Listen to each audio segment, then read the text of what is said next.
La carrera de comunicación te invita a la primera JORCOM, Comunicación e Interculturalidad.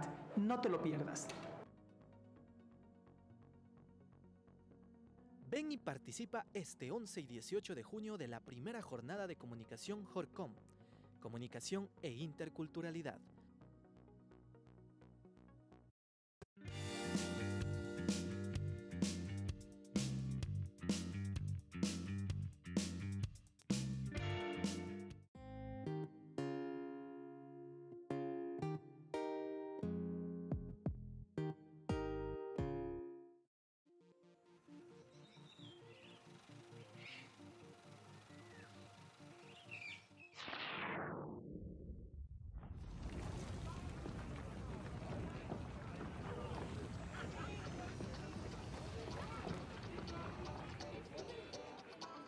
Al filo de la palabra.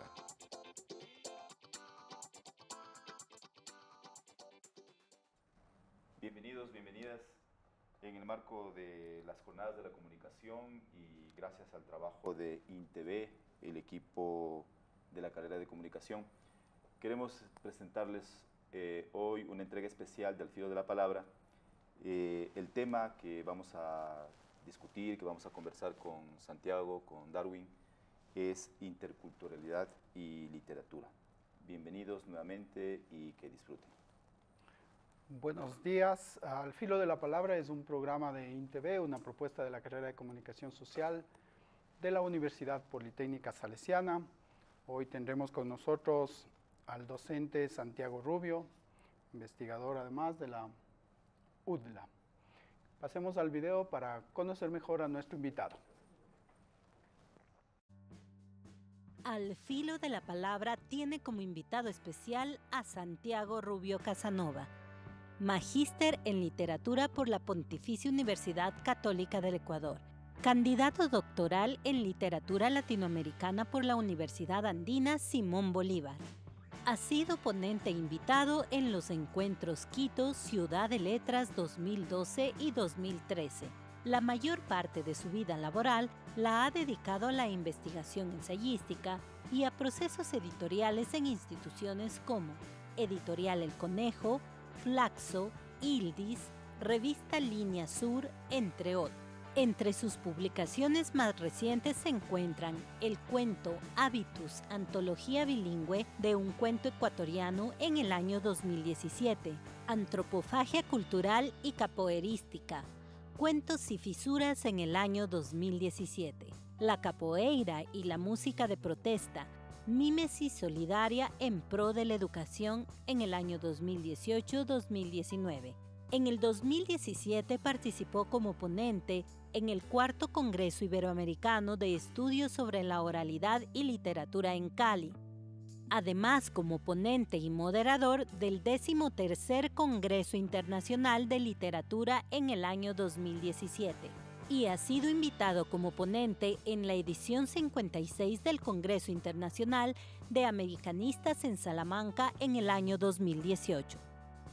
En la actualidad está enfocado en su investigación doctoral alrededor del discurso cimarrón ecuatoriano como poética de combate y resistencia. Es docente desde el año 2005 y actualmente se desempeña como docente titular en la Universidad de las Américas en Comunicación, Lenguaje y Redacción Académica. ¡Bienvenido! Gracias, Santiago, una vez más por estar aquí acompañándonos en la carrera de comunicación. Quiero topar el tema de la literatura y la interculturalidad y te quiero mencionar el tema del manifiesto antropófago.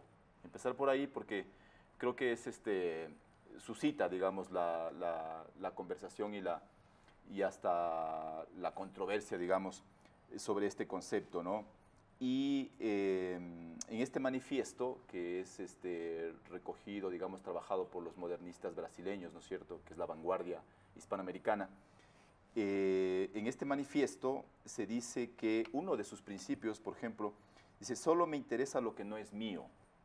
Entonces, te quería mencionar eso, ¿no?, de que lo que no es mío, donde se identifica al otro no como lo impuro ni lo contaminado, es decir, rompiendo ese concepto quizá de pureza que podría germinarse o ocultarse detrás de ese concepto de interculturalidad. ¿Tú cómo ves ese problema? Bueno, primero, buenos días, muchas gracias por la invitación, Darwin, José Luis, a la Universidad Salesiana, muchísimas gracias por la invitación.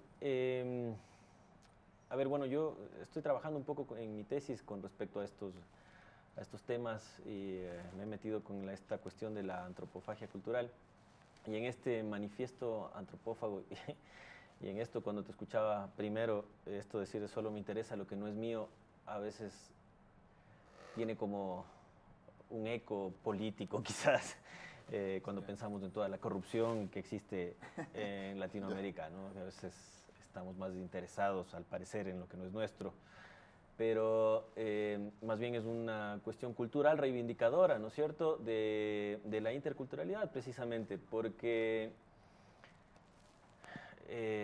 lo que van a hacer los brasileños a través de de retrotraer su pasado con respecto a sus etnias indígenas autóctonas, es traer esto de la antropofagia precisamente, ¿no? Y ver a nivel histórico que ellos solamente devoraban a un enemigo cuando éste había mostrado su valor en batalla. De eso se apoderan Oswald Andrade y compañía, ¿no? Para decir, nos interesan otras culturas, pero las culturas de valor, los que tenga algo que aportar a nuestra cultura, para nosotros devorarla, ingerirla y transformarla también, porque de alguna manera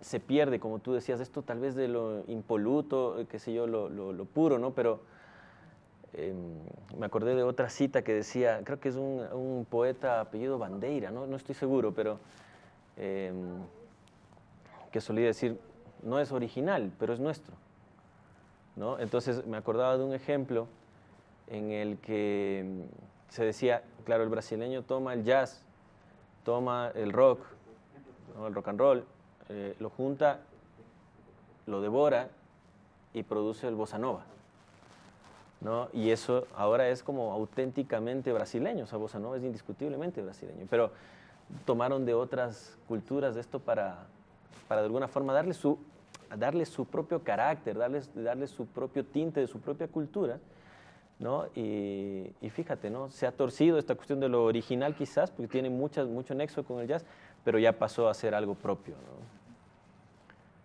Santiago, históricamente la dimensión del otro, sobre todo del otro indio, del otro negro, ha sido discriminada, desplazada.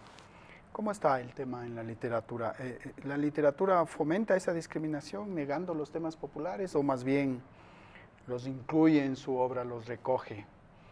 ¿Cómo ves tú ese campo de batalla a la final, no? Yo creo que me quedo con esa última frase. Yo creo que sigue siendo un campo de batalla. Si bien hay como nuevos campos, nuevas teorías y apertura ahora como para discutir al respecto, que quizás antes eso se pasaba por alto, creo que se intenta de alguna manera abordar los temas y todo lo demás. Pero la verdadera pregunta es si es que se está recalentando teorías, interpretaciones con respecto a lo indígena, a lo negro, a lo afro, etcétera, o si en realidad se le está dando paso a esas mismas voces, o sea, que ya no se vean representadas, que de hecho ese fue quizás la crítica más contundente en contra de nuestros escritores del indigenismo, de la generación del 30, ¿no? O sea, que ellos de alguna forma pertenecían a una clase, voy a decirlo entre comillas, acomodada, burguesa, intelectual, y que ellos daban voz a esos personajes, pero en realidad lo que se debería hacer para que exista una verdadera inclusión sería que ellos mismos sean los escritores, que ellos mismos sean los gestores de sus propias historias, de sus propias narraciones, ¿no? Y Santiago, pero sí hay en la literatura ecuatoriana y latinoamericana algunos ejemplos concretos, digamos, de esa batalla que menciona Darwin, ¿no es cierto?, en esta en esta lucha, en esta presencia de lo diverso. En fin, estaba pensando, por ejemplo, para seguir con el mismo tono de la literatura, por ejemplo, brasilera, en esta gran novela, hermosa novela Macunaíma, donde hay una inversión o una transvaloración cultural, ¿no es cierto?, que está muy, muy evidentemente planteada ahí. En el caso ecuatoriano también tenemos, por ejemplo, escritores negros que ya no hablarían desde un discurso blanco mestizo, sino que hay un lugar de enunciación diferente. Ahí, por ejemplo, en ese lugar de enunciación, por ejemplo, Preciado, Estupiñán Vaz, ¿tú ves alguna diferencia respecto a la enunciación que hacen estos otros escritores que vienen del otro bando, digamos, mestizo, clase acomodada, por ejemplo? Chuta, mentiría si dijera que estoy como demasiado al tanto de lo que está sucediendo hoy, pero de lo que estoy investigando y sobre los autores que mencionaste, por ejemplo, hay una cuestión un poco sui generis ahí. Lo leía, de hecho, hoy día en la mañana. Hay como un discurso casa adentro y un discurso casa afuera. Con esto quiero decir que si bien se procuraban reivindicaciones étnicas, digamos, o fenotípicas, o como quieras llamarle, también había un discurso de los intelectuales de la época, ¿no? de la generación 30, 40, que obedecía también a estas fundaciones, ¿no es cierto?, de los partidos socialistas, comunistas, este discurso marxista que está detrás, que ya pretende una igualdad que rebasa lo fenotípico y que también está rechazando las injusticias laborales, sociales, ¿no?, detrás, ¿no? Un marxismo completo y complejo. Entonces, los discursos, por ejemplo, no sé, ¿no?, cuando los guayacanes florecían, ¿no?, Estupiñán Vaz, maneja un poco eso, ¿no es cierto?, un discurso hacia la parte del marxismo, la reivindicación laboral, ciertos derechos, pero además hay escondidos ahí algunos elementos que procuran la reivindicación negra también, aunque muchos de estos autores también en algún momento decían, bueno, sí, somos autores, escritores negros, pero también vamos más allá, ¿no es cierto? O sea, nuestra obra tiene que llegar a un público más vasto, o sea, que nuestra narración, que nuestra historia, en lo que hemos sido protagonistas, llegue a una vasta cantidad de público y no solamente a estas reivindicaciones de minorías, ¿no? Entonces, se manejan esos dos discursos a la par, por decirlo así. Me acordaba de una palabra hoy día, ¿no?, que citaba Estupiñán Vaz y decía panáutico, refiriéndose al panóptico, a la cárcel, digamos, ¿no?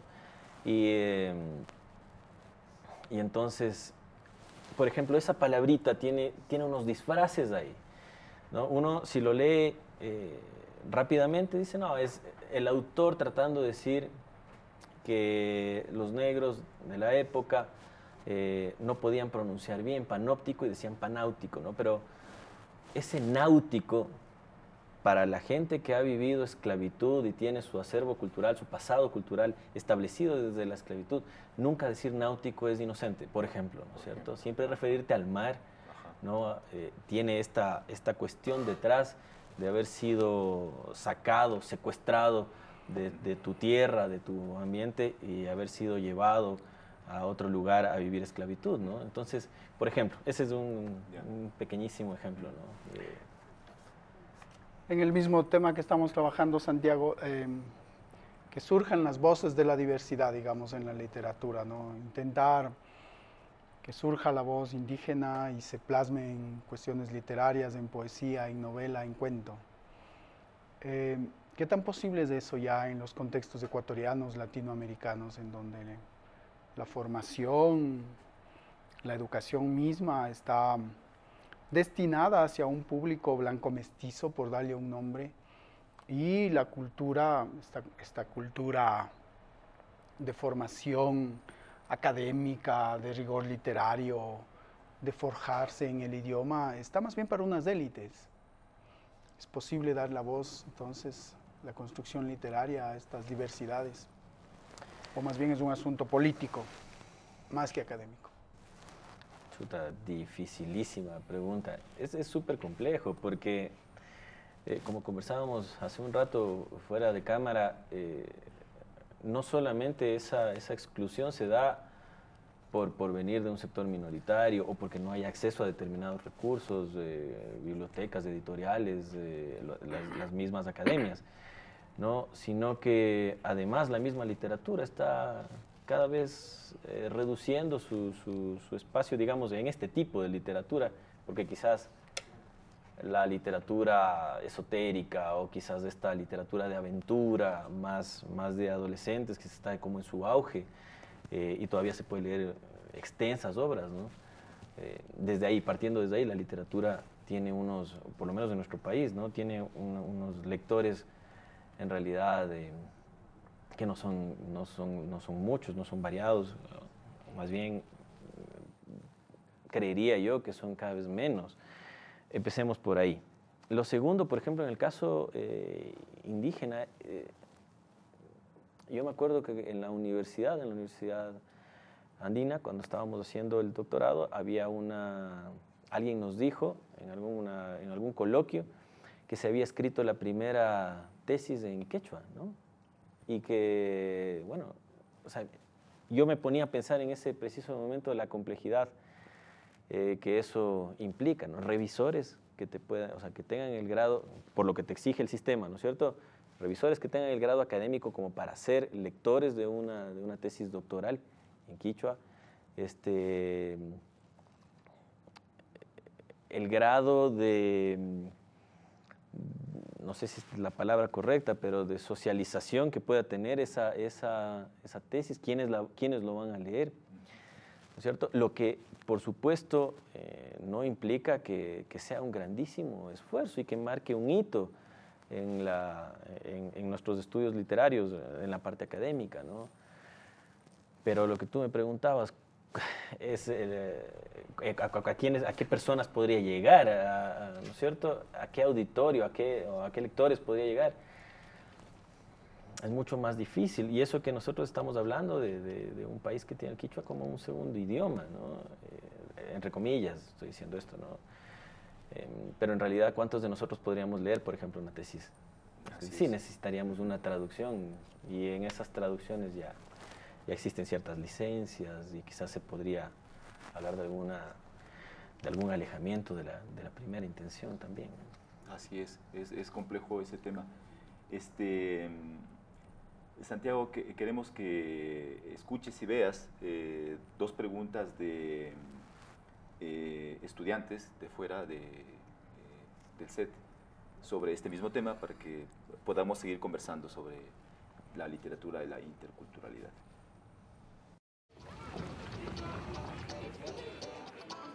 Al filo de la palabra.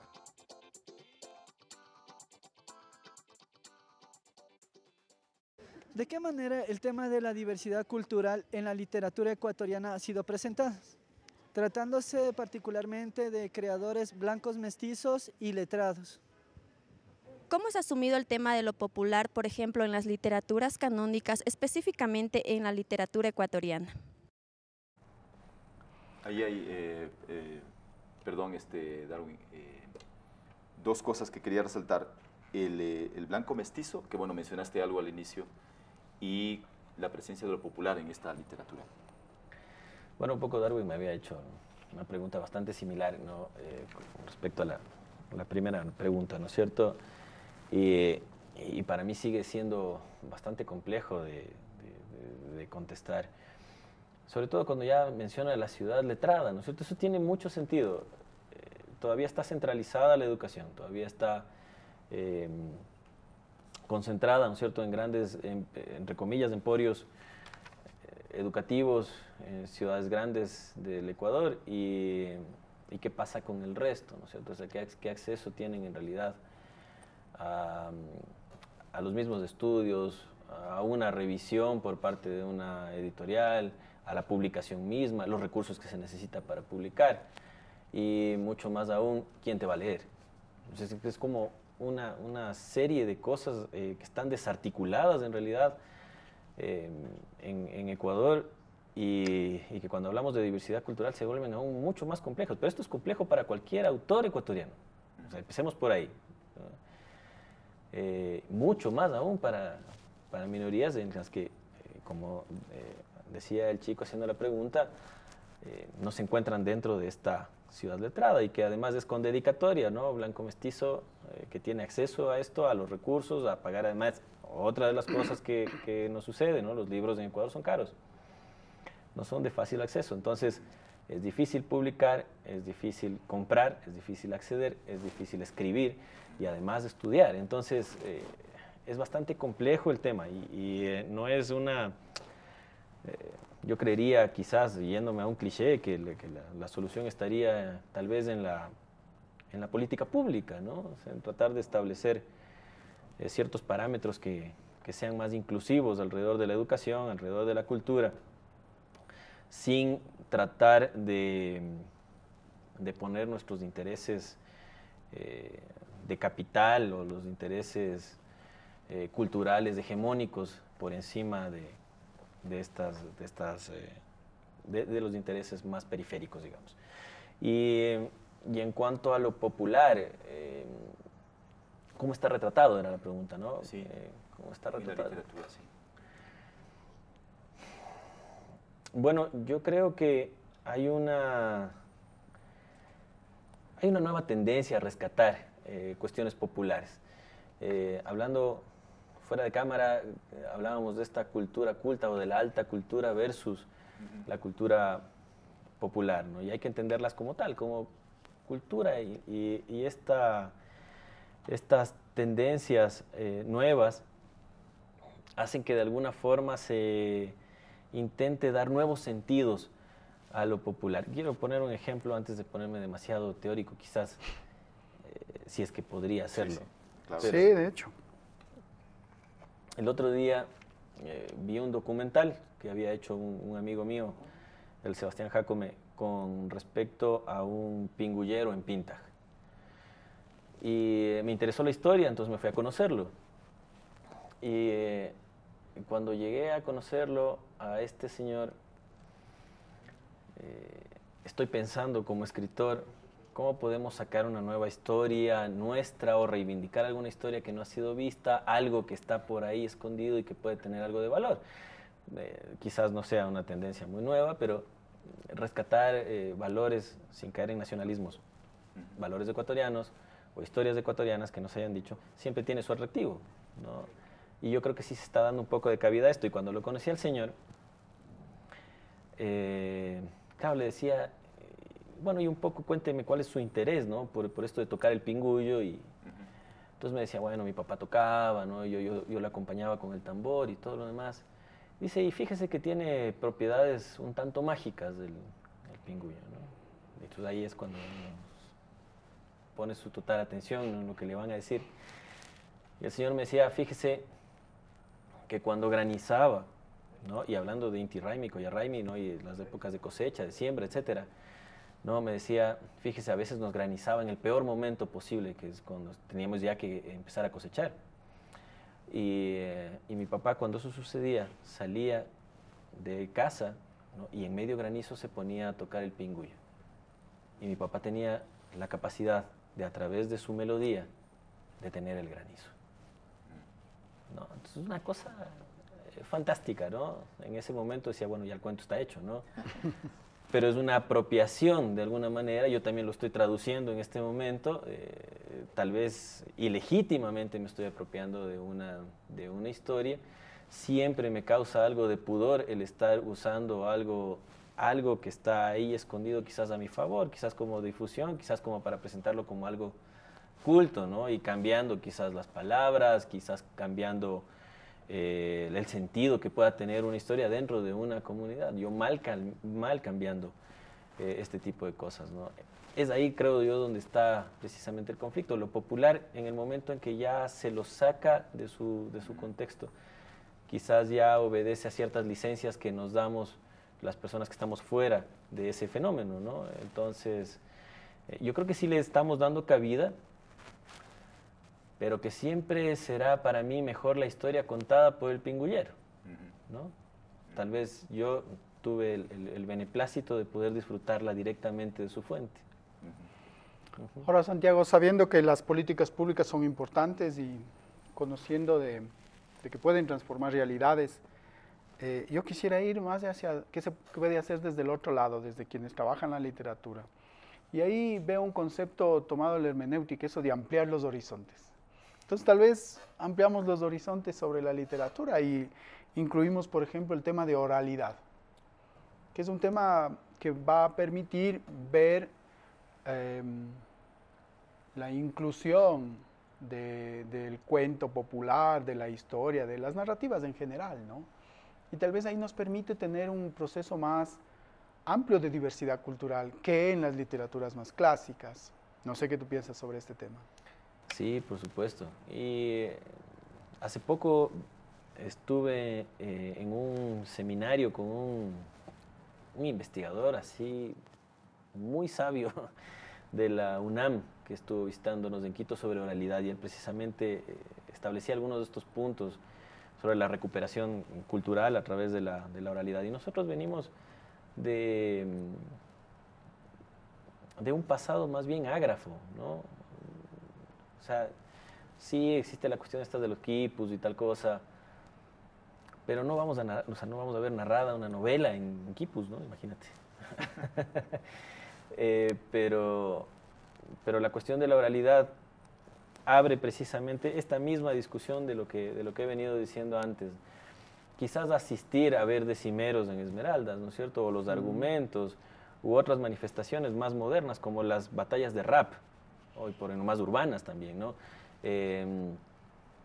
Quizás asistir a estos eventos nos puede dar a entender qué es lo que está sucediendo en la cultura popular. Como decía Jorge Amado, si usted quiere volverse realmente culto, tiene que ir al pueblo, ¿no? Es ahí donde está la cultura, decía él, ¿no? Entonces, claro que puede ampliar horizontes, pero en el momento en que ya hablamos de publicación, o sea, en el momento en que ya decimos, bueno, ¿cómo voy a retratar eso, tomar un segmento, una parte, y yo apropiarme de eso, pasarlo a otro formato?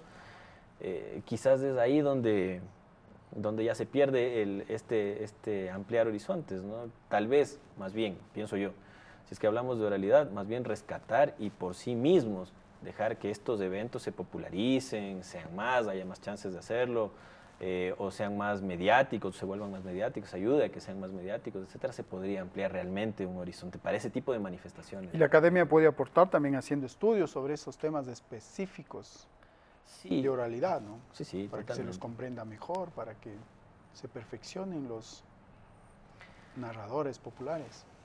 ¿O no ves posibilidad tú por ese camino? No para que se perfeccionen. Yo creo que ahí sí les estaríamos más bien interfiriendo. Más bien creo que esa es la cuestión. Lo que tendemos a hacer es de interferir.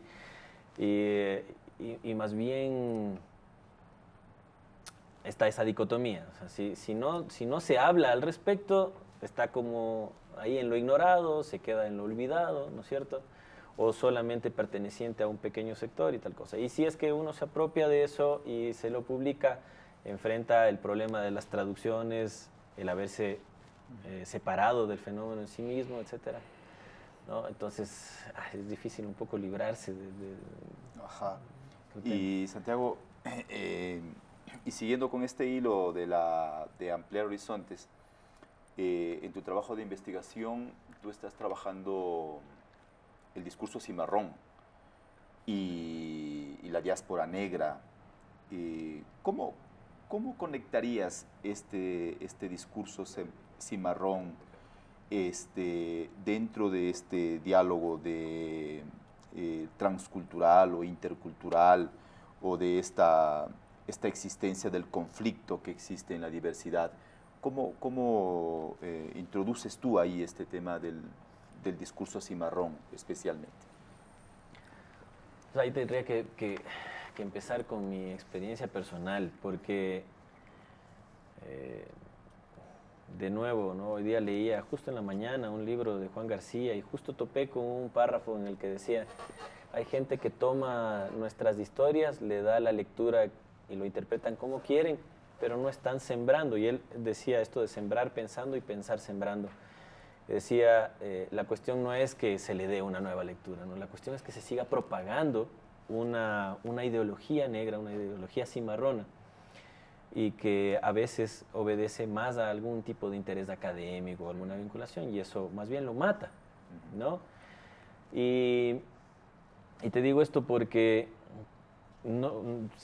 tratando de no hacer una apropiación gratuita de estos temas de lo negro y de la diáspora, etcétera, mi otra pasión es la capoeira. Entonces, después de practicar 16 años, al entrar a mis estudios académicos de posgrado, me puse a pensar, bueno, ok, ¿qué hace que una práctica que nace de los esclavos negros en Brasil, siglo XVI, termine siendo practicada por un quiteño siglos más tarde y que, bueno, ya no obedece a un contexto de esclavitud, además, ¿no es cierto? ¿Qué se ha transformado? ¿Qué hizo ese discurso para poder sortear todos los intentos de eliminación cultural, todos los intentos además de represión, ¿no es cierto? Y además, yo pensando en mí mismo, decía, a mí en la capoeira me llaman Poncho, ¿no? Pues ya hay unos nombres de guerra que son unos apodos que se le pone a los capoeiristas. Claro, pues tú piensas en un esclavitud negro brasileño, Poncho, es como un poco extraño. Fuera de tono. Es intercultural. Entonces, claro, obedece más a una cuestión andina, quizás, ¿no es cierto? El poncho, aunque también hay ponchos en distintas partes, pero digamos, si nosotros nos ponemos a pensar en eso, o sea, en un practicante de capoeira que no es afro, que está en los Andes, que le llaman poncho, etcétera, ¿no es cierto? ¿Qué pasó? Ahí hubo unos procesos de transculturación importantes. Transculturación entendido como este proceso en el que se deja parte de tu cultura, te apropias de parte de otra y a la final terminas con un resultado nuevo, ¿no es cierto? Con una cultura que se vale por sí misma de esta simbiosis o de esta mezcla. Entonces, ahí está precisamente insertado, ¿no? Con este ejemplo, lo que te dio esta inserción de cómo las culturas se pueden ir de alguna manera manifestando, mezclando, etcétera. Y yo creo que el discurso cimarrón obedece a la misma propiedad que lo caracteriza, es decir, a su mismo concepto. El cimarrón es cimarrón en la medida en que ha fugado, ¿no es cierto? Porque si no, sería esclavo. El concepto de cimarrón es un esclavo que está en fuga, ¿no es cierto?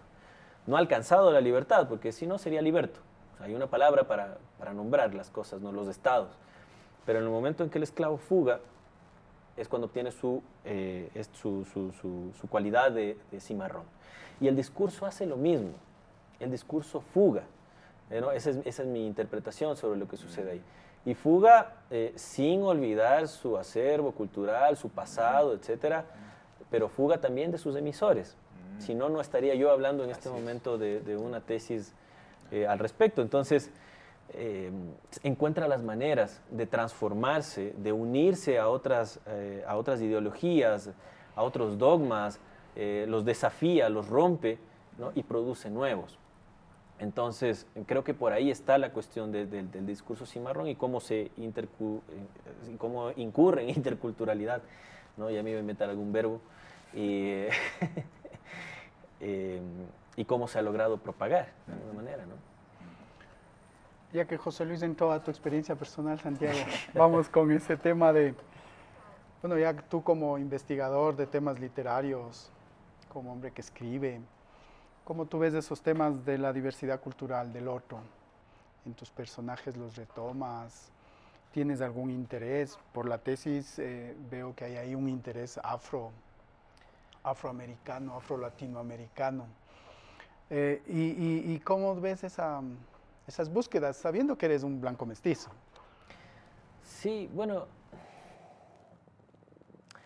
yo creo que todavía no me puedo llamar escritor y ahí es el problema, ¿no? Como académico podría estar un poquito, apenas más asentado, pero como escritor, no sé, yo tengo mis serias dudas todavía y ciertos pudores. Y yo creo que he tratado de apropiarme en realidad de estos personajes y tratando de darle la vuelta a las historias para que precisamente el otro no sea el otro visto desde muy lejos o peor, apropiado, ¿no es cierto? Pero creo que, primero creo que se fracasa, o yo he fracasado en algunos sentidos en ello, pero sí he tratado de darle nuevos sentidos y mientras se le pueda dar nuevas lecturas a un fenómeno sin desconocer, insisto en esto, sin desconocer su pasado, su origen, ¿no es cierto? Mientras se le pueda dar nuevos sentidos, se le da nuevas vidas, se le da nuevas formas de leerlo, se le puede dar un poquito más de difusión.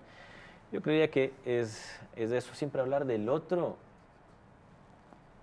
es como si uno estuviera en realidad en una posición de privilegio, que puede ser en realidad, pero ¿quién no ha sido marginado alguna vez por alguna razón, por ejemplo? Yo sé que estoy tal vez igualando cosas que no debería, pero digo, siempre esa palabra, otro, ese alter, ¿no es cierto? De alguna forma produce más abismos todavía. Y si es que podemos tener la capacidad de pensar en nosotros mismos como sujetos que eventualmente hemos sido o seremos marginados, tal vez podamos ser al menos más empáticos, ¿no? Que quizás es lo que trato de hacer en mi propia obra, tal vez ser más empático con esa situación de alteridad, pensándome a mí mismo también dentro de otras alteridades, ¿no? Y Santiago, bueno, para ir cerrando la conversación, que es muy rica porque tú has abierto el tema de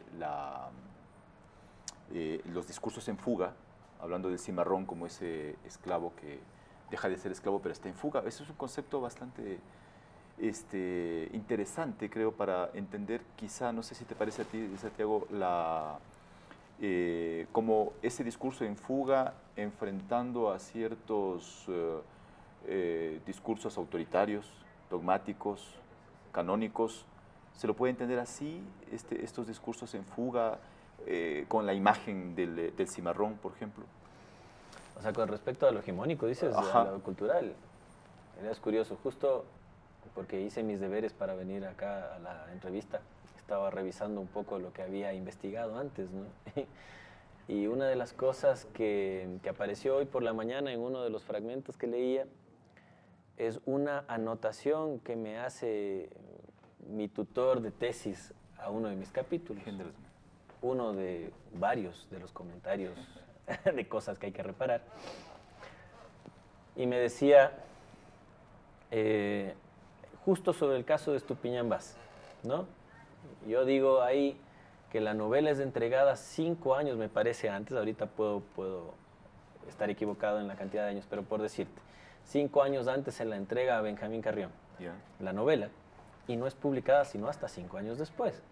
Entonces yo decía, puede que esté obedeciendo a algún tipo de interés cultural, o que tal vez Benjamín Carrión no le dio la suficiente importancia cuando los guayacanes florecían, y por eso termina siendo una novela tardía. Y lo que me pone como anotación mi tutor es, lo que pasa es que esto obedecía a intereses políticos y en realidad la estuvo guardando hasta el momento preciso en que ese discurso de Estupiñán Bass le sirviera para reforzar su política cultural frente a, me parece que es Camilo Ponce, lo que me dice, ¿no? Entonces, en su momento, como se estaba tratando de articular una nación cultural, digamos, o que aunada por la parte cultural, no le servía cuando los guayacanes, porque podía haber sido bajo algún concepto separatista. Pero en cambio ya cuando la política cambia y necesita reivindicarla, ahí sí la usó. Entonces encuentra la forma, diría yo, ¿no? De alguna manera el discurso sigue fugando solo. Así es. ¿No? Tiene su propia Santiago, perdón, Darwin, quiero recuperar una... Estamos en vivo y hay preguntas del público. Así es que te voy a decir una de Pablo Vázquez. Además, recordar que estamos dentro de las jornadas de comunicación y esto es más coyuntural todavía. Esta pregunta de Pablo Vázquez dice que la recuperación cultural, esto de lo diverso, en fin, que se está discutiendo, que se habla, en fin, dice, si no es acaso un sortilegio político, un juguete intelectual, un asunto de interés científico-académico, ¿no? Y si no existe más bien una melancolía en estas manifestaciones de querer recuperar esas diversidades. ¿Qué te parece? Sí, bueno, yo creo que me refería hace un ratito nomás a eso. Totalmente. O sea, yo por eso digo, tengo mucho pudor cuando trato de trabajar un personaje así, porque mira qué palabra tan dura, un juguete, ¿no es cierto? Un juguete intelectual o académico. Así es, duro, sí. De alguna forma, cuando estamos leyendo o releyendo estos discursos, estamos haciendo alguna forma de apropiación, pero siempre tienes que debatirte entre eso. Lo dejamos en el olvido. Así es. Lo reivindicamos como podemos, las personas que ahorita podemos hacerlo, hasta un momento en que la política pública permita que esos discursos tengan su propio espacio, es decir, que no haga falta una publicación literaria, una tesis doctoral sobre algo que está sucediendo en una comunidad olvidada en algún lugar, sino que de esa misma comunidad parta, así sea un discurso oral o escrito o lo que sea, la representación de su propia historia, ¿no? Con sus propios autores y sus propios pensadores, digamos, ¿no es cierto? A la final siempre es necesario salir de la literatura, salir del arte, salir de la ciencia, ir a la vida cotidiana, ¿no? Y eso, como seres humanos, creo que todos los hacemos. Artistas, científicos, religiosos. Toca salir de los estudios en los que se está investigando, ir a la vida, a lo cotidiano, al mundo, a lo que acontece.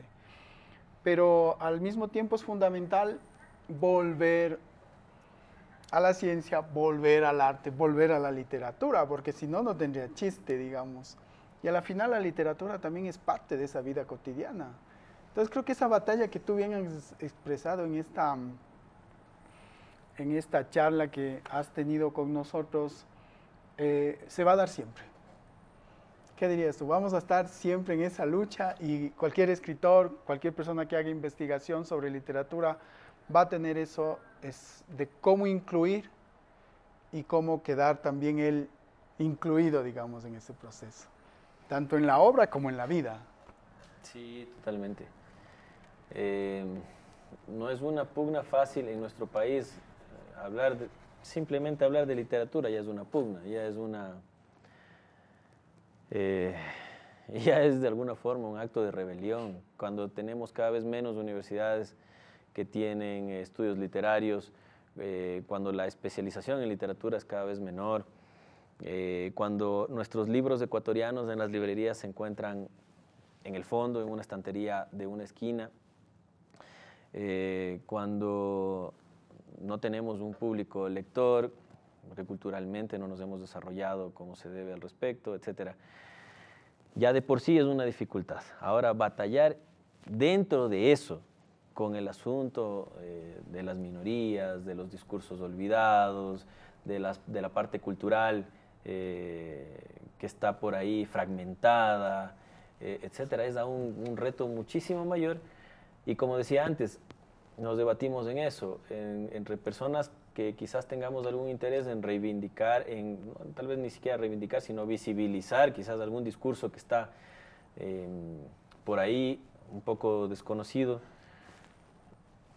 Yo tengo también, además en eso, otro problema, y es que el discurso cimarrón, por su naturaleza, también a veces, en una primera instancia, quiere estar escondido.